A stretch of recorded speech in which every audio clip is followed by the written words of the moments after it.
Good evening. Welcome to Rising special debate night coverage. We actually couldn't wait until the debate was over to start talking about it, so we're halfway through and bringing you a couple quick highlights.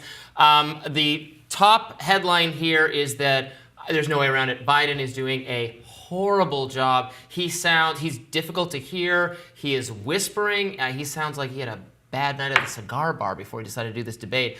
I don't know what they were thinking there. Your thoughts? He Jessica? came out immediately sounding like he has a cold, he's coughing, and he needs a cough drop. I mean, for his voice to sound that bad on the onset, I'm sure some people are getting home from work. They're probably tuning in later in the debate. Hopefully he'll warm up, but the initial reaction is that this is elder abuse.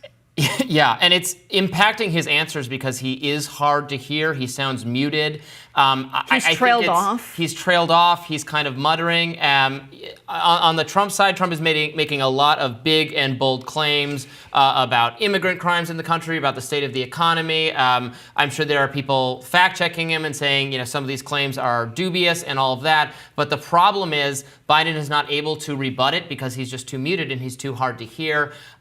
So we started with the debate on the economy, and I have to right off the bat say that the moderators, CNN, who we've had no shortage of critical things to say about over the years, and this week especially, I think they're doing a fantastic A+ job. I have no notes whatsoever. This is a substantive debate on the issues.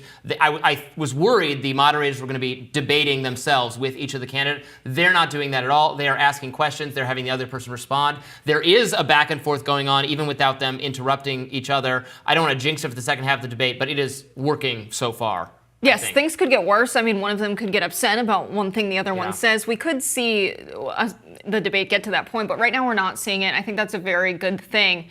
But what we are seeing is the tailored questions to specific candidates about things that have happened throughout the past. The pulling out of Afghanistan, talking about January 6th. They are very pointed questions specific to the candidates, but both of them have served 4 terms, so it feels kind of 4 years. Yes, one 4 term. terms. Oh my God! Thankfully, that's prohibited by our Constitution. No one wants that, especially after tonight. Yeah. But I think, what we're saying is, yes, they're going to be asked about their records and their history serving. That maybe wouldn't be fair if it was a candidate who had served and one that hasn't. And what I like about it is the other guy's allowed to give a response to the same question, even if it's tailored for Joe or Trump. Yeah. So Trump hammering Joe Biden over the economy, saying the economy was great when I was president, and you've wrecked it, you've ruined it. Both candidates getting questions about the debt and inflation. Trump did get a pointed question, a fair question about, well, you want tariffs, isn't that going to make inflation worse? He argued that it wouldn't. I would argue that tariffs are going to make inflation worse. Of course, Biden has tariff plans of his own. So that was a very fruitful exchange. Then I was happy to see them really getting into it over COVID pretty quickly right off the bat. Obviously, that's a subject I care a lot about. A lot of our viewers do.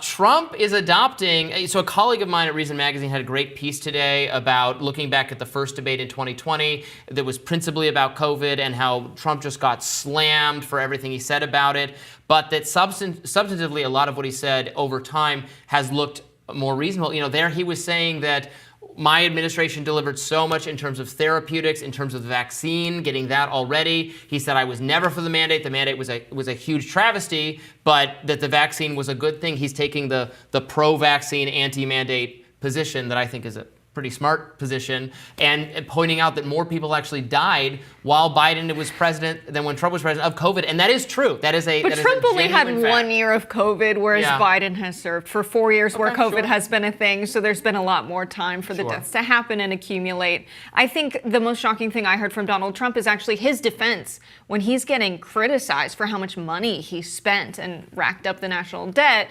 He pointed out that actually if we didn't do the spending, which was necessary, we would be in a worse place. And because we had this effective stimulus, we're better off than a lot of other countries. We don't hear that kind of positive categorization of public spending. Instead, we talk about it as if we borrowed these dollars from someone, we'll never be able to pay it back. So I think it's very good for Trump to be categorizing it in that way. I can't believe I'm saying it. I can't believe I heard it in the first place.